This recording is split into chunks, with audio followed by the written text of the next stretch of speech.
One of the topics you wanted me to cover on that intro was standards. Well, there's a whole lot of standards. I just try to do the really, really high level stuff, but there's a group called the American Association for State Highway and Transportation Officials. They're kind of like the ongoing experts of how roads should be designed, based on traffic volume, based on terrain and all these different things. But it really dictates what kind of lane width, how much shoulder width, and other features about the road. And so that's kind of the Bible that we follow. When you're in court and liability, they always want to know, does it match with what this says?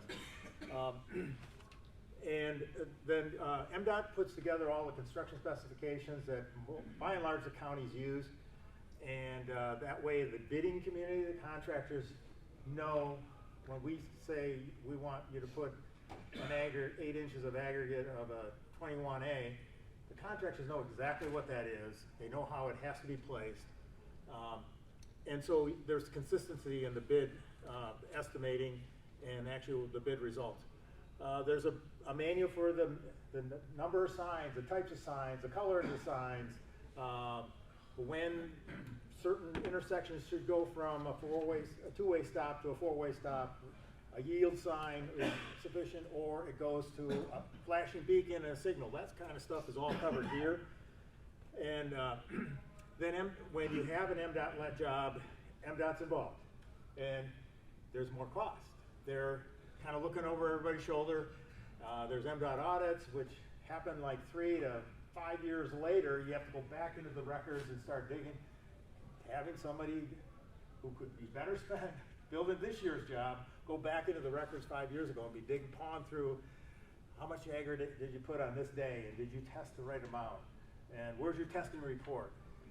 All this kind of detail that you have to prove, which I know the reason for it, but it turns out when you have professionals doing the job and running the jobs, they're looking at that along the way, and that's why the MDOT buyout program has been so popular. What it has done, it went from 25 million to 35 million. This year it's going to be $45 million worth of local road agency projects would be bought out by MDOT. And it's kind of first come, first serve. So if your community wants to know more about that, get a hold of me, or your county probably knows. And they might already be delving into this, but it's become a very popular thing with not only counties, but cities and villages are eligible for that. Environmental things, I mean, there's a whole host of these, but just speaking of the road environmental things, stormwater is a huge thing. It's always been an important thing to road agencies to get the right size culvert. The new State Department, which used to be called the Department of Environmental Quality, now called EGLE. If there's culverts over 3 foot in diameter, you got to get a permit from that EGLE before you can replace that culvert. So there's a lot of scrutiny that goes in usually it means upsizing the culvert. There's been more and more development over the years, so the runoff intensity is higher, and so that what used to work 20, 30 years ago when that culvert was replaced, now there's a lot more homes in there or commercial buildings that are pushing more water down the stream, and we've had to upgrade those. But some projects get into the drain commission. Soil erosion is always a common part. Culture and archaeological clearances, there's a process for that as well. There's some areas of the state that have a lot of historic features and artifacts in their area, and so there's always coordination with the tribes. Threatened and endangered species, there's the latest one that most likely will come down is monarch butterflies. Well, what can road commissions do about monarch butterflies? We collect them on grills. but our point of view is, why would we put pollinator plants in the right-of-way so they get caught on grills? But that's not the way the environmental folks in Washington are probably going to look at this. We're suspecting that that is going to be yet another species added to the list.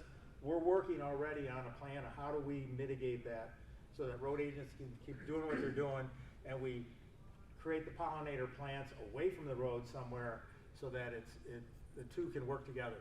But those are, and then the wetland issue, I'm been actively involved in pre-mitigating wetland impacts, and so that we have close to 1,000 acres that we have created in various types of wetlands around the state, so that when road agencies come upon a project, we have built the wetland already and worked it out with Eagle that wetland impact can be mitigated generally within a couple hours by identifying the right type of inventory we have that meets the satisfaction of the Eagle.